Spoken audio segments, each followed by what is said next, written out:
Bonsoir tout le monde. Voilà, nous commençons maintenant. Il est 21h29, comme j'avais promis, 21h30. Je tiens l'heure avec un petit peu d'avance. Donc, nous allons poursuivre donc, ce 6e enregistrement sur le Sha'ar Bitachon, c'est-à-dire le portique de la confiance en Dieu.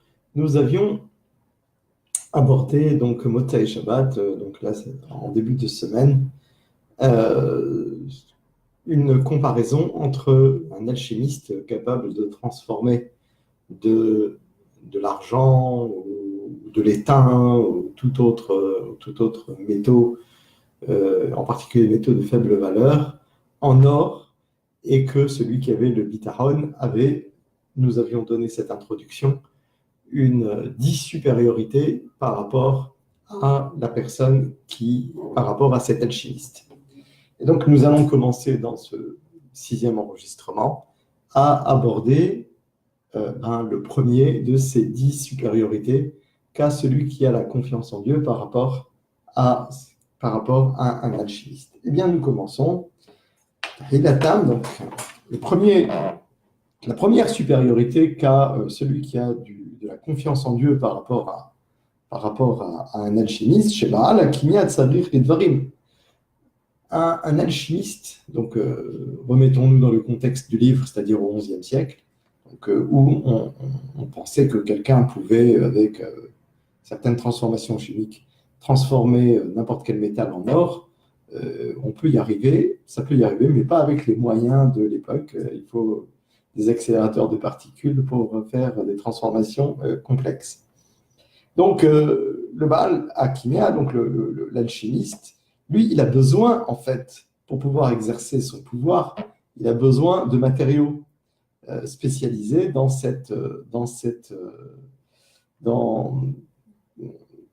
pour faire cette transformation. Il a besoin d'étain, il a besoin de fer, il a besoin de choses pour transformer ce fer en or, pour pouvoir arriver à transformer en or. Loïc Morlo de Varim Zulato, il ne peut rien faire s'il n'a pas ces matériaux. Il ne peut rien sortir en pratique de son activité s'il n'a pas des ustensiles particuliers, ses alambics, et s'il n'a pas les matériaux de base nécessaires à cette transformation. Vélo, il ne va pas trouver ces choses-là à tout instant, puisqu'il est donc dépendant. Donc cet alchimiste est dépendant du fait de trouver ces matériaux ou bien de trouver ses propres instruments. Si quelqu'un les lui casse, il ne pourra plus rien faire. Il ne peut pas les trouver à tout moment, à tout instant, lorsqu'il le veut, à tout moment où il se trouve. Et donc, en conséquence, que sa subsistance n'est pas obligatoire. Il n'a pas une certitude qu'il va obtenir sa subsistance. Dans toute circonstance, à tout endroit où il va se trouver. Parce qu'il ne peut pas pouvoir commencer ou terminer son travail dans toutes circonstances. Et en conséquence, sa parnassa ne lui est pas assurée. Sa subsistance, son moyen de vivre, son revenu, si vous voulez, mais son moyen de vivre, c'est quand même mieux, ne lui est pas assuré. Mais à beau terme, mais le rime à contrario. Celui qui a la confiance en Dieu. Tarfo, muftahlo, mikol, siba, misibot, taolam. Comment dirais-je, sa proie. Teref, c'est une proie, mais c'est sa subsistance, si vous voulez. Sa subsistance va lui être assurée dans toutes les circonstances possibles qui vont subvenir dans le monde. Pourquoi ?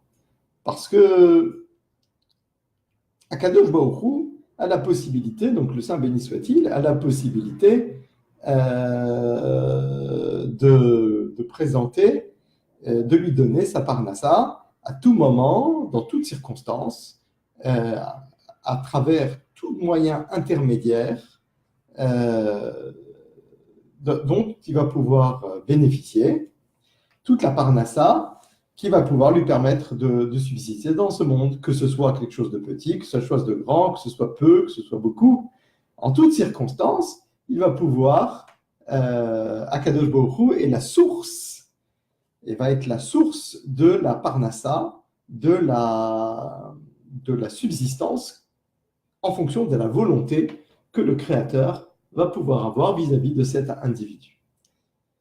Comme le dit le Passouk, comme le dit le verset dans Devarim, donc dans Devarim, le verset nous dit ouais, il t'a fait souffrir, endurer la faim, puis il t'a nourri avec cette manne que tu ne connaissais pas et que n'avaient pas connu tes pères. Pourquoi faire? Les ma'an nous dit afin que tu saches qu'il a ala lechem levado yahye adam, que ce n'est pas seulement sur le pain que vit l'homme, qui al kol motzafi Hashem yahye adam, parce que l'homme va vivre par tout ce qui sort de la bouche de Dieu, c'est-à-dire l'ordre de Dieu. C'est par ça que l'homme va pouvoir vivre. Bonsoir à tous ceux qui sont présents.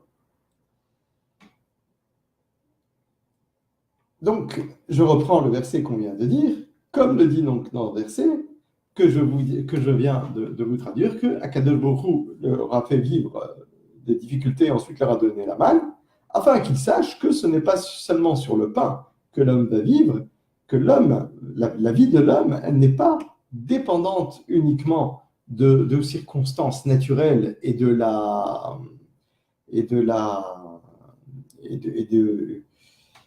nourriture qui va pousser naturellement, qui a alcool motzafi Hashem yahye adam, parce que c'est de ce qui sort de la bouche de Dieu, de l'ordre de Dieu, que Akadosh Baruch Hu va le faire nourrir. De tout ce que Akadosh Baruch Hu va créer par la parole, puisqu'on sait que Akadosh Baruch Hu crée par l'équivalent de la parole, Akadosh Baruch Hu ne parle pas, mais par l'équivalent de la parole, alors il va pouvoir donner à l'homme sa subsistance par la volonté du Créateur.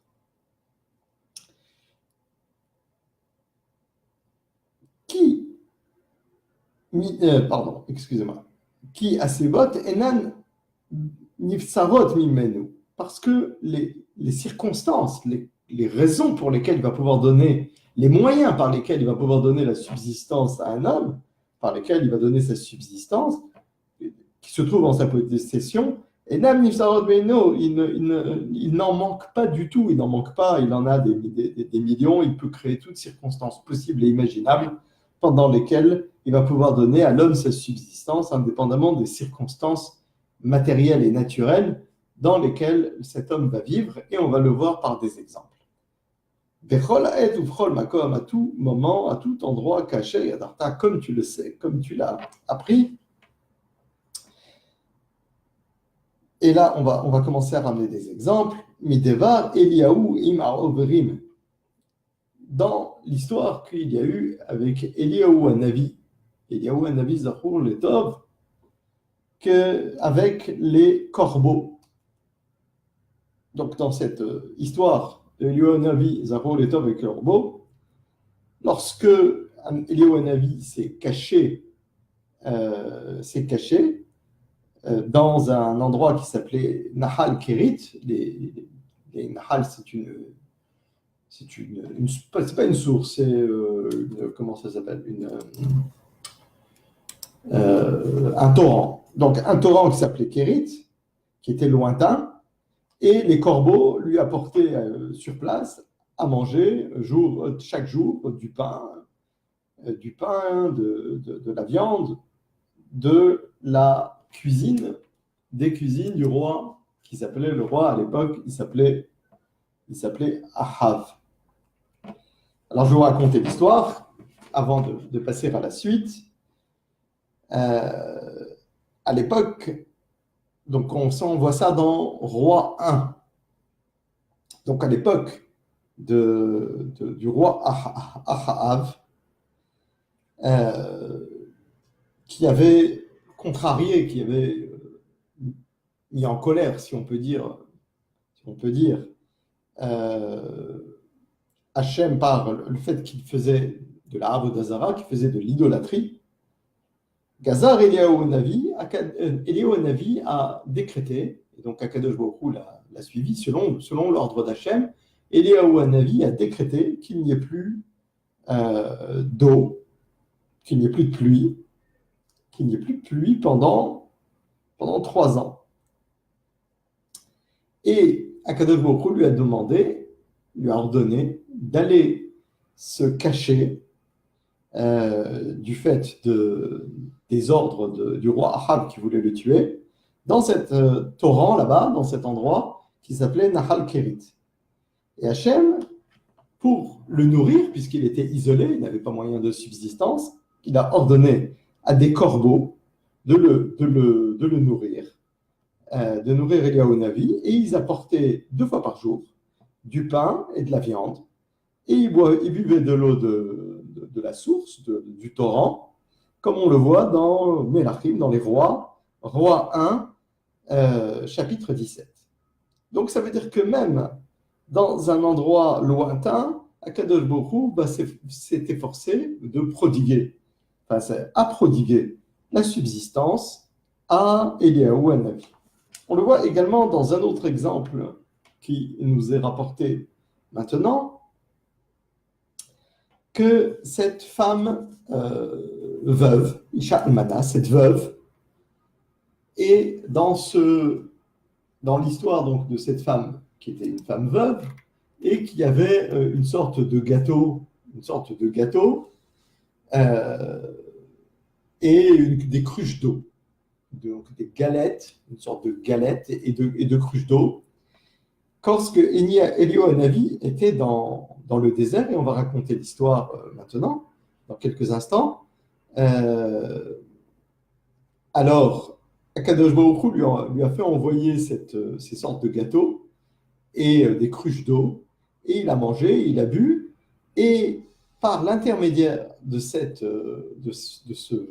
qu'il a mangé avant de partir, il a pu se déplacer pendant 40 jours et 40 nuits dans le désert. Alors, avant de passer à la suite, je vais vous raconter l'histoire telle qu'elle est rapportée dans les Rois chapitre 17. Et donc, on y va. Donc, cette femme veuve, c'est quoi l'histoire? Donc, une fois que on vient de le dire que Eliyahu Hanavi avait décrété sur l'ordre d'Hachem de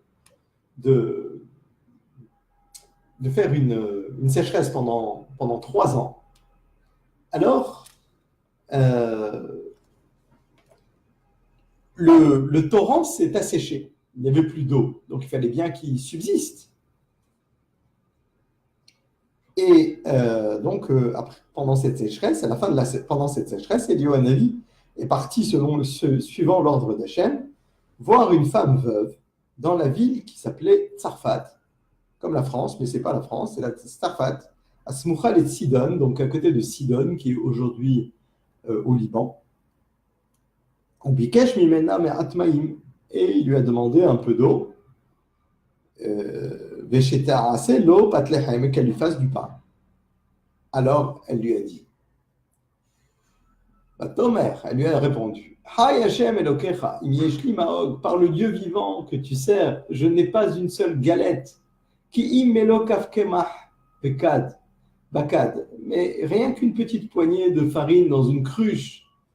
Um'ad shemen batzapahat, et elle avait que cette poignée de farine et un peu d'huile dans une bouteille. Je ramasse maintenant 2 petits morceaux de bois. Je vais rentrer, je vais faire un plat pour moi et pour mon fils, on le mangera, et puis après on attendra la mort, puisqu'ils étaient en pleine sécheresse. Alors, Eliyahu Hanavi lui a répondu, Yomer Elia Eliyahu, il lui a répondu, ne crains rien. Boïr asi kitvarer. Seulement, tu fais comme tu as dit. Mais simplement, tu vas me faire un tout petit gâteau pour moi en premier. Et tu me le rapporteras. Tu vas me le sortir, me l'amener. Et pour toi, et pour ton fils, tu le feras en dernier. Kikro Amar Hashem Elokei Israël, car ainsi a parlé Hashem, le Dieu d'Israël. La cruche de farine ne se videra pas. Elle va continuer pendant très longtemps à pourvoyer en nourriture, en farine. Elle ne se terminera pas. Et la bouteille d'huile, en fait, la cruche d'huile ne diminuera pas.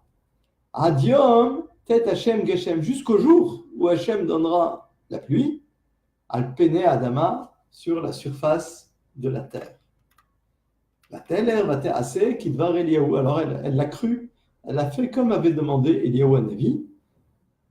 Vatochal hu vehi. Donc elle a eu à manger, elle avec son fils, ou Veta et toute sa maisonnée, donc toute sa famille, Yamim pour très longtemps. Kada kemach lo kalata, la cruche de farine ne se vide à point.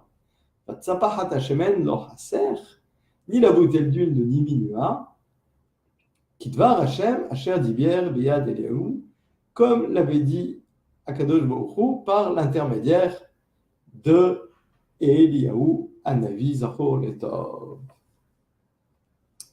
Donc ça, on vient de raconter l'histoire de Eliyahu Hanavi.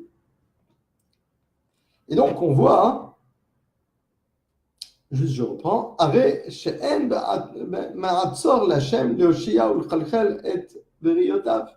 Parce qu'on voit bien par là que Akadosh Baruch Hu n'a aucun frein, aucune limitation pour nourrir, pour voir à toutes ces créatures, imeat imarbe, que ce soit peu ou que ce soit beaucoup. Parce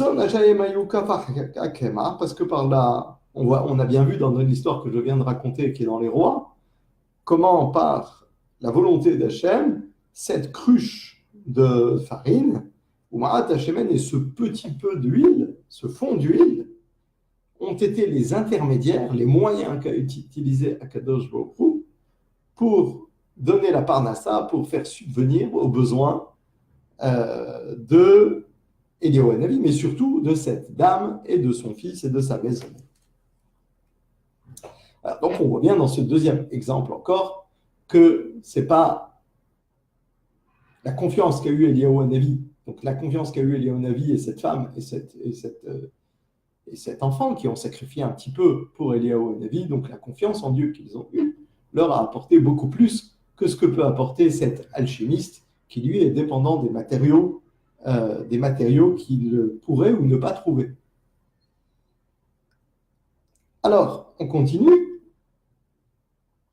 Maintenant, on a une troisième histoire qui nous est ramenée donc dans le Chovot HaLevavot,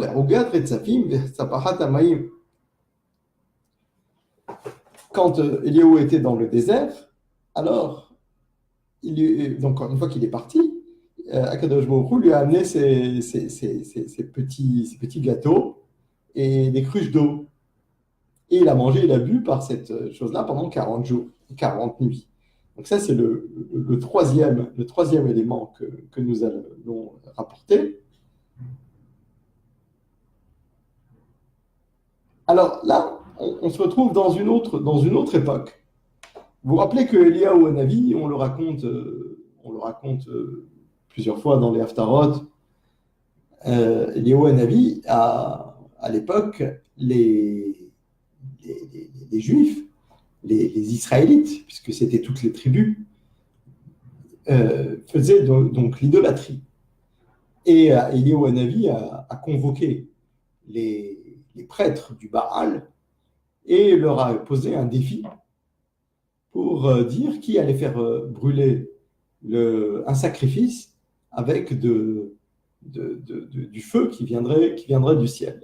Eux, ils utilisaient des loupes et pour faire semblant que ça venait d'un dieu. Et Eliyahu Hanavi a détourné les loupes qu'ils utilisaient. Ils n'ont pas réussi à avoir le feu. Et par contre, le feu est sorti du ciel et a brûlé le sacrifice qu'a mené Eliyahu Hanavi. Et il y a une grande sanctification du nom de Dieu. Donc maintenant, il s'est passé qu'ensuite, il y a eu des problèmes pour Eliyahu Hanavi une fois que cet événement s'est passé, alors qu'il avait eu une certaine heure de gloire.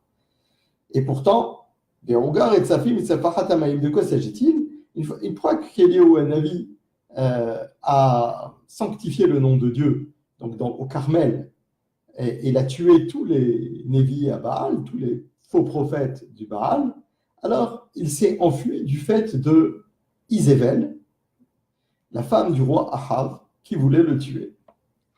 Et par la suite, donc, il est dit, toujours dans le Passouk, dans Melachim, on est dans le chapitre 19, dans le chapitre 19, verset 4.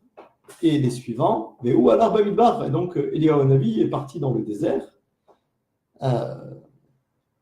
Vayeshev Tahat Rotem Ehad. Puis il alla s'asseoir sous un genêt. Vaishal et Nafsho, il implora la mort.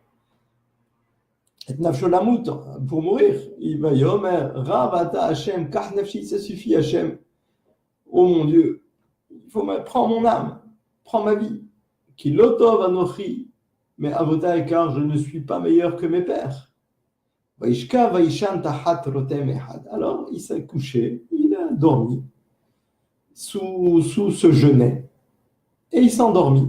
Et puis il y a un ange qui vient se poser sur sa main. Il lui dit, lève-toi et mange.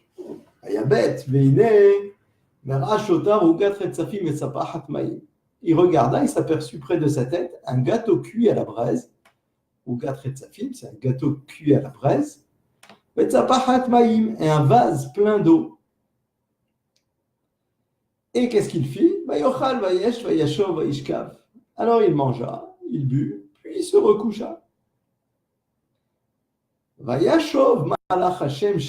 Alors l'ange d'Hachem est revenu une seconde fois, il vint le toucher. Il l'a touché. Il lui dit, lève-toi, mange. Parce que tu as une très longue marche à faire. Alors il se leva, Eliyahu, il a mangé, il a bu, et il a, par la force de ce qu'il a mangé, qu'est-ce qui s'est passé? Il a marché combien de temps? Pendant 40 jours et 40 nuits. Adara Elohim Horev, jusqu'au Horev, la montagne de Hachem. Donc on voit, Kadosh Baruch Hu lui a donné peu, qu'est-ce qu'il lui a donné à manger? Et ça lui a tenu 40 jours.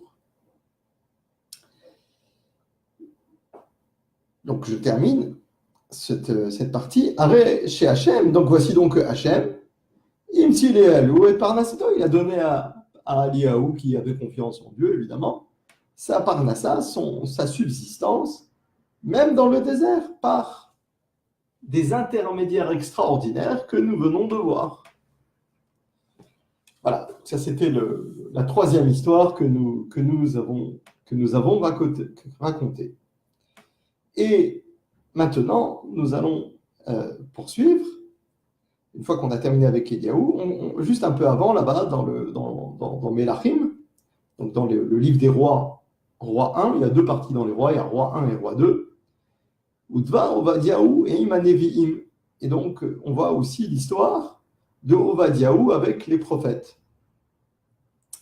Chez Amar, qui a dit, le passouk dit, je vais amener juste la fin du passouk, Ahbi minevi Hashem me'a ish. Il a caché, à l'époque, Isabelle, elle voulait mettre à mort tous les prophètes de Kadosh Baruch Hu. Il y en avait des nombreux à l'époque. C'était une époque où il y avait beaucoup de prophètes. De nos jours, il n'y a plus de prophétie. De nos jours, ça n'existe plus la prophétie. Mais alors, qu'est-ce qu'il a fait Ovadiahu? Il a caché une centaine de prophètes. Et il en a caché 50 dans deux souterrains, dans deux grottes. Hamishim Ishbimera, Vachalkelem, Lechem Umayim. Donc il en a ramassé 50 dans deux grottes différentes, et il les a nourris de pain et d'eau.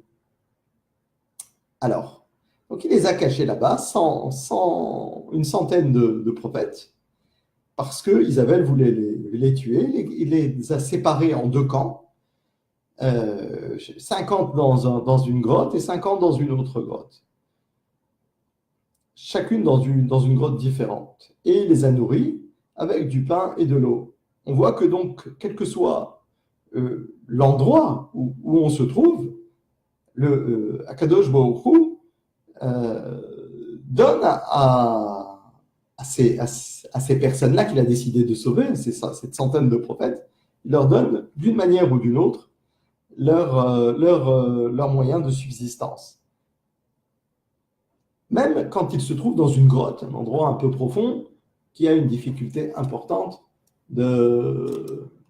d'accès. Malgré tout, Obadiahu a réussi à leur amener tous les jours de quoi se nourrir. Et on va continuer et terminer ce cours vers Amar. Et il est dit également, maintenant, on se retrouve dans Tehilim, 2 versets dans Tehilim, dans le chapitre 34 de Tehilim, donc la Beth Dalet, le verset d'abord Yud Aleph, 11, et ensuite le verset 10. Donc le verset 11, il nous dit la chose suivante, Kefirim rashu vera'evu vedorshe Hashem lo yasu kol tov. Donc on va expliquer, d'abord je traduis, ensuite on explique. Kefirim rashu vera'evu, les lionceaux sont dépourvus, rashu, ils sont pauvres. Vera'evu et affamés, vedorshe Hashem, et ceux qui recherchent Hashem, lo yaseru kol tov, il ne leur manque rien, d'aucun bien. Il ne manque d'aucun bien. Qu'est-ce que ça signifie? Donc, on reprend Kéfirim, c'est-à-dire, on ne parle pas de lions physiques, on ne parle pas de lions du zoo, on parle des hommes qui ont tout pour eux, qui sont grands, qui sont forts comme des lions. Et bien, parfois, Rachou verra et vous, ils sont pauvres et ils sont affamés. Et leur force ne leur sert à rien. Ne leur sert strictement à rien. Les torchés Hachem, par contre, ceux qui recherchent Hachem, lo yarseru kol tov, il ne leur manque rien de bien. Ceux qui ont confiance en Dieu, lo tersar lahem, il ne leur manquera rien de toutes les bontés, de toutes les choses dont ils ont besoin, car Akadosh Baruch Hu leur prodigue tout ce dont ils ont besoin. Toute leur nourriture, si vous voulez, mais au sens le plus large du terme, c'est-à-dire tout ce dont ils ont besoin. Donc, on voit bien que ce n'est pas la force, encore une fois, c'est la confiance en Dieu qui donne la chose et non pas la force physique, intellectuelle, comme on l'a vu dans les cours précédents, ou matérielle, ou la richesse. Et pour terminer, le dernier verset que nous allons ramener et expliquer, Ve'amar, donc toujours dans Tehilim 34, mais le verset 10 cette fois-ci, Yer'u et Hashem kedoshav, qui en mahsor li'ireav. Donc Yer'u, ça veut dire craignez. Dans la traduction du rabbinat français, ils avaient mis révérer l'Éternel. Donc craignez l'Éternel, craignez Hashem, qui ça, vous, c'est saint, kedoshav, qui en mahsor li'ireav, car il ne manque rien à ceux qui craignent Hashem. Alors, on va expliquer ça.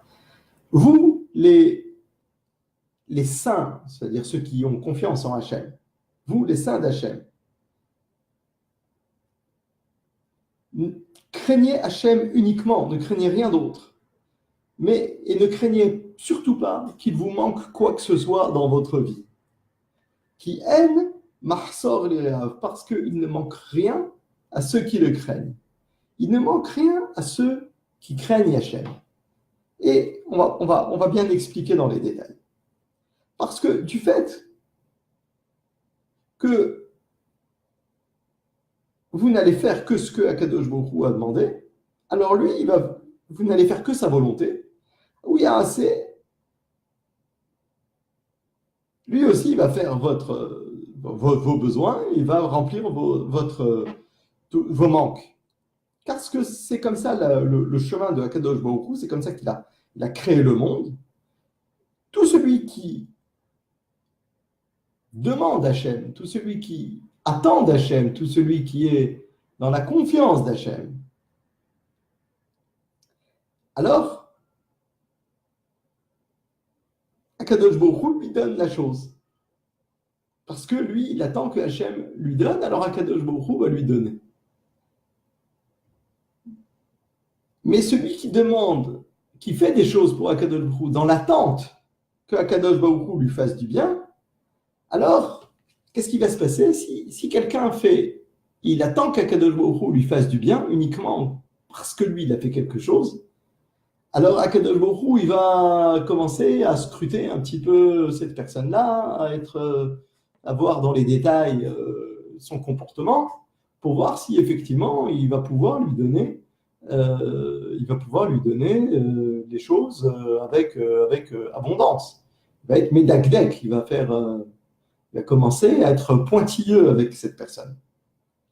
Mais par contre, celui qui fait les mitzvot uniquement pour accomplir la volonté d'Hachem et se coller à lui, si vous voulez, c'est une manière de parler, se coller, vraiment se rapprocher de lui au plus proche de ce qui est possible, de la plus grande proximité possible spirituelle, alors Akadosh Baruch Hu va lui donner l'ensemble de ce dont il a besoin sans vérifier quoi que ce soit dans les actions de cette personne, parce que cette personne s'est vraiment rapprochée d'Hachem et s'est collée à lui.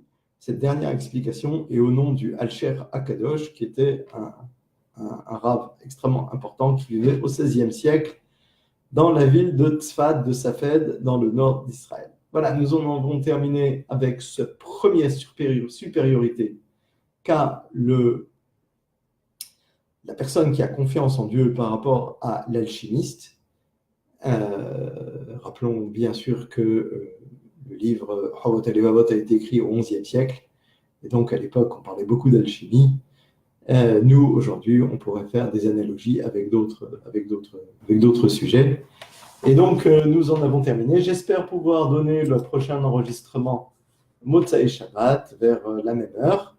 Je vous souhaite à tous une excellente soirée et Shabbat Shalom et à très bientôt. J'espère que cet enregistrement vous aura intéressé. Excellente soirée.